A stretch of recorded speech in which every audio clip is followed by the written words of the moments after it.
नमस्कार दोस्तों, आप सभी का इंग्लिश विंग्लिश चैनल में हार्दिक स्वागत है। आज मैं आपके लिए स्पोकन इंग्लिश सिखाने के लिए फिर कुछ बेहद आसान सेंटेंसेस लाया हूँ। आप इनका अधिक से अधिक अभ्यास करें और इनसे खूब लाभ उठाएं। आइए अब बिना देर किए हुए शुरू करते हैं और आज का पहला वाक्य है, मैं सोमवार को अकेला था। I was alone on Monday. I was alone on Monday. ये सिंपल पास्ट टेंस का स्ट्रक्चर है। एलोन यानी अकेला। ये मेरे लिए सिर्फ दूसरा दिन है। It's just another day for me. It's just another day for me. अक्सर हम रोज आने वाले दिनों को कोई खास अहमियत नहीं देते हैं और उसे किसी आम दिन की तरह ट्रीट करते हैं। वादे निभाए गए हैं। Promises have been kept. Promises have been kept. हम वादे पूरा करने के बाद ऐसा कह सकते हैं। ये प्रेजेंट परफेक्ट टेंस का पैसिव वॉइस में वाक्य है। कीप की third form of verb kept होती है। ये एक बहुत बढ़िया अनुभव है। It's a wonderful experience. It's a wonderful experience. ये प्रेजेंट इंडेफिनिट टेंस का एक स्ट्रक्चर है। कई बार खुशी महसूस होने पर हम ऐसा कहते हैं। वंडरफुल यानी बढ़िया, एक्सपीरियंस यानी अनुभव। ये एक स्वाभिमानी पल होगा। It will be a proud moment. It will be a proud moment. कई बार खास मौक़ों के लिए हम ऐसा कहते हैं, खास तौर से जब अवसर फ्यूचर में आने वाला हो। प्राउड यानी स्वाभिमानी, मोमेंट यानी पल या क्षण। हम भूखे पेट सो गए। We slept on an empty stomach. We slept on an empty stomach. कई बार जीवन में हमें कई कारणों से ऐसा करना पड़ता है। ये सिंपल पास्ट का स्ट्रक्चर है। स्लीप की second form of verb slept होती है। हम समाधान ढूंढ लेंगे। We will find a solution. We will find a solution. Solution ढूंढने के लिए हम इस प्रकार भरोसा देते हैं। ये फ्यूचर इंडेफिनिट टेंस का वाक्य है। सोल्यूशन यानी समाधान या हल। हम छात्रों की मांग पर गौर कर रहे हैं। We are looking into the demands of the students. We are looking into the demands of the students. अक्सर अधिकारी और नेता इस प्रकार आश्वासन देते हैं। ये प्रेजेंट कॉन्टिन्यूअस टेंस का वाक्य है। लुक इनटू यानी गौर करना। उन्होंने मेरा अपने मेहमान की तरह स्वागत किया। They welcomed me like their guest. They welcomed me like their guest. कई बार अच्छा स्वागत मिलने पर हम ऐसा कहते हैं। ये सिंपल पास्ट टेंस का वाक्य है। यहाँ पर देयर की स्पेलिंग को गौर करें, जो कि है THEIR। ये दे वाला देयर है जिसका अर्थ होता है उनका, और जो दूसरा देयर होता है वो है THERE जिसका अर्थ होता है वहाँ। मुझे कई उपहार मिले। I got many gifts. I got many gifts. ये सिंपल पास्ट का स्ट्रक्चर है। गेट की second form of verb got होती है। गेट का अर्थ मिलना होता है। वे आराम से अपनी जिम्मेदारियां भूल जाते हैं। They conveniently forget their responsibilities. They conveniently forget their responsibilities. लोग अक्सर अपनी जिम्मेदारियों से बचते हैं। ऐसे में आप यह वाक्य कहकर उन्हें याद दिला सकते हैं। वाक्य की कॉन्टेक्स्ट को समझना ज़रूरी है, अन्यथा आप सेंटेंस बोल नहीं पाएंगे। कन्वीनियंटली यानी आराम से, रिस्पॉन्सिबिलिटीज़ यानी जिम्मेदारियाँ। मैं अपने परिवार को प्यार करता हूँ। I love my family. I love my family. ये बात सभी पर लागू होनी चाहिए। ये प्रेजेंट इंडेफिनिट टेंस का वाक्य है। आई के बाद वर्ब में एस या ईएस नहीं लगता है। इसे करना एक बड़ी बात है। It's a great thing to do this. It's a great thing to do this. कई बार उदाहरण के लिए वायदा निभाना बड़ी बात बन जाती है। ग्रेट थिंग यानी बड़ी बात। मैं आपको मदद करने के लिए तैयार हूँ। I am ready to help you. I am ready to help you. अपने आप पर भरोसा करो।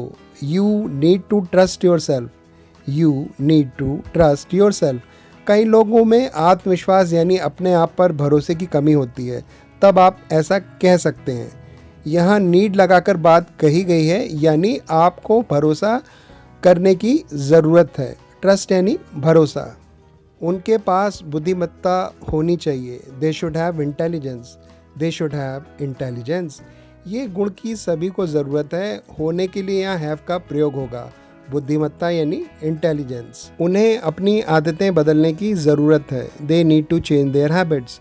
दे need to change their habits.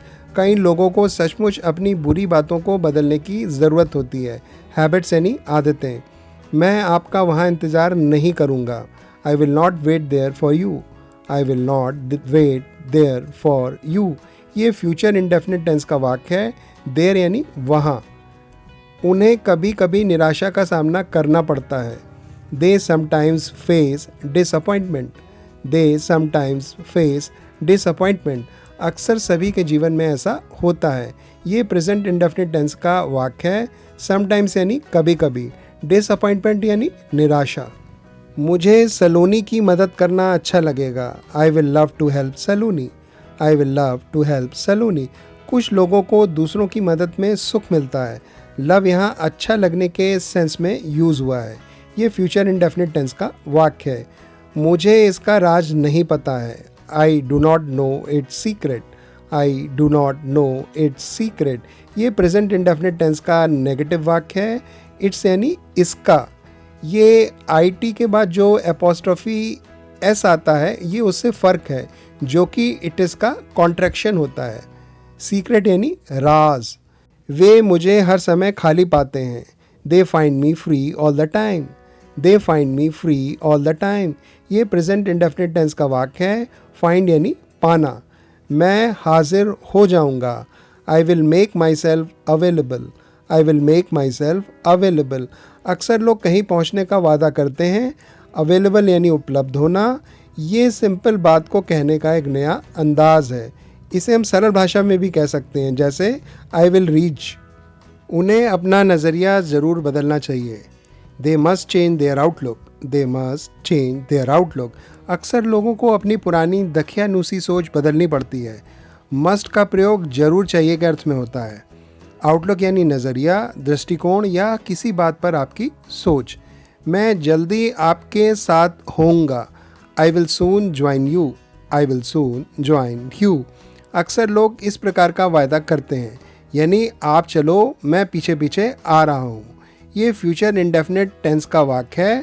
साथ होने के लिए ज्वाइन शब्द का प्रयोग भी किया जाता है। आपको उन्हें परेशान नहीं करना चाहिए। You should not harass them. You should not harass them.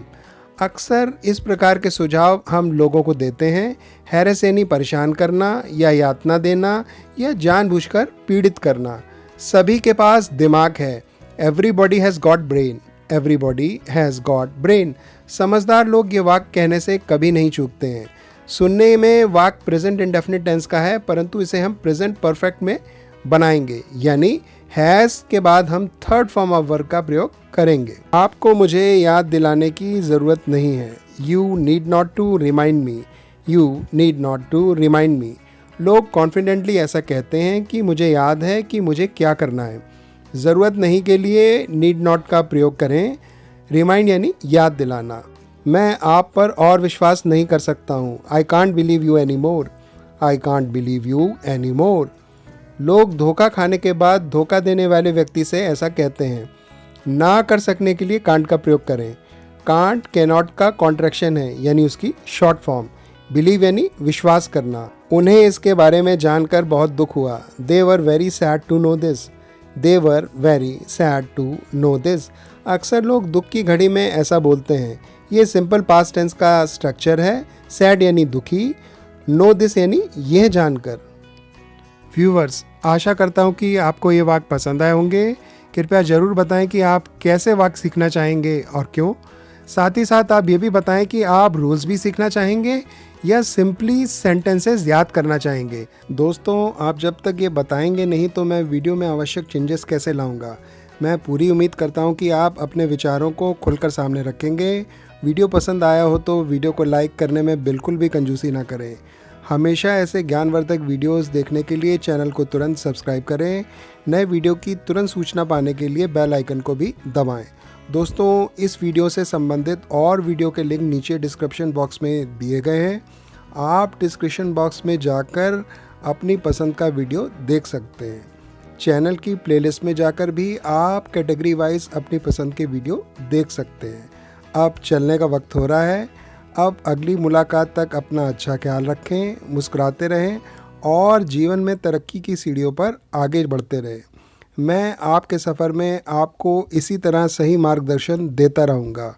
Bye for now.